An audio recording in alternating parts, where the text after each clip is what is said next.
সরছে বিটি রোডের pipe. Barrackpore Baranagar metro রুটে তৈরি হবে 10টি স্টেশন। কোথায় কোথায়? নমস্কার, আপনারা দেখছেন দেশ বিদেশে প্রতিদিন, সঙ্গে আমি সেতু। ব্যারাকপুর থেকে বরানগর পর্যন্ত মেট্রো রেল সম্প্রসারণে হাত লাগালো মেট্রো কর্তৃপক্ষ।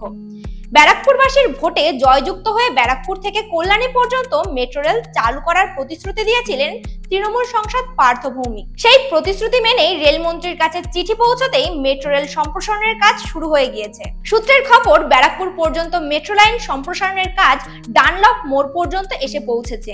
শোনা যাচ্ছে এবার সেই ডানলপ থেকে বিটি রোড হয়ে সোজা ব্যারাকপুরের চিড়িয়াখানা মোড় পর্যন্ত মেট্রো লাইন সম্প্রসারণে উদ্যোগী হয়েছে কর্তৃপক্ষ। খুব শীঘ্রই কাজ শুরু হবে। বরানগর ব্যারাকপুর রুটে তৈরি হবে 10টি স্টেশন।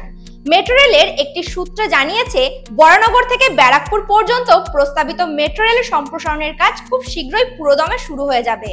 জানা যাচ্ছে প্রায় 13 কিলোমিটার দূরত্বের এই পথে তৈরি হবে 10টি মেট্রো স্টেশন। সূত্র বলছে, ব্যারাকপুর পর্যন্ত প্রস্তাবিত এই রুটটি বরানগর থেকে শুরু হয়ে ডানলপ মোড়ে ইন্টারচেঞ্জ করার পর প্রথমে কামারহাটি, তারপর আগরপাড়া, সোদপুর, পানিহাটি, সুভাষনগর, খড়দহ, টাটাগেট, টিটাগড় এবং তালপুকুরের পর ব্যারাকপুরে গিয়ে শেষ হবে। শোনা যাচ্ছে রেলের এই প্রস্তাবিত রুটে কমপক্ষে এই 10টি স্টেশন থাকবে মেট্রোই। তবে মেট্রোর এই পরিকল্পনাকে সামনে এনে ব্যারাকপুরের বেশ কয়েকজন স্থানীয় অভিযোগ করেছেন, এর আগেও একবার ব্যারাকপুর পর্যন্ত মেট্রো সম্প্রসারণের উদ্যোগ নেওয়া হয়েছিল, তবে শেষ পর্যন্ত তা বাস্তবায়িত হয়নি।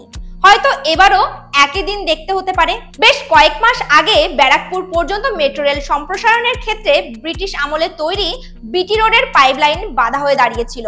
জানা যায়, ব্রিটিশ আমলে পলতার গঙ্গা থেকে জল তুলে শোধন করার পর সেই জল টালা ট্যাঙ্কে নিয়ে যাওয়ার জন্য বিটি রোডের তলা থেকে পাইপ বসানো হয়।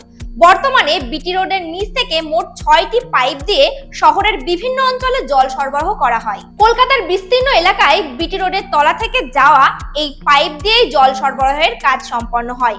তবে ব্যারাকপুর পর্যন্ত এই মেট্রো লাইন সম্প্রসারণের জন্য বিটি রোডের রাস্তা খুঁড়তেই হবে, যার ফলে মাটির নিচ থেকে যাওয়া পাইপলাইন ক্ষতিগ্রস্ত হওয়ার আশঙ্কা রয়েছে। ফলত কলকাতার বিস্তীর্ণ এলাকায় পানীয় জলের সংকট দেখা দেবে।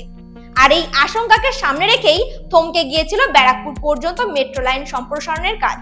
মেট্রো রেল কর্তৃপক্ষের তরফে জানানো হয়েছে, বিটি রোডের নিচ থেকে যাওয়া পাইপলাইন এতদিন ব্যারাকপুর পর্যন্ত মেট্রো লাইন সম্প্রসারণের পথে বাধা হয়েছিল, তবে এবার সেই চিন্তা দূর হতে চলেছে।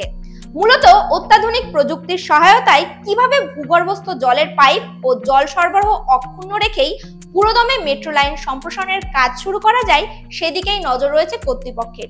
তবে এইসবের মাঝেই ব্যারাকপুর পর্যন্ত লাইন না বসিয়ে 2টি পর্যায়ের কাজ শেষ করার প্রস্তাব মিলেছে।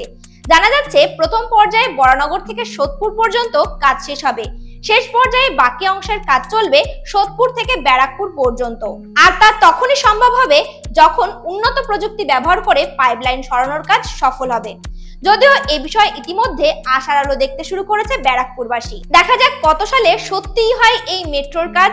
দেখছেন দেশ বিদেশে প্রতিদিন, প্রেজেন্টিং বাই HBR নিউজ। নমস্কার।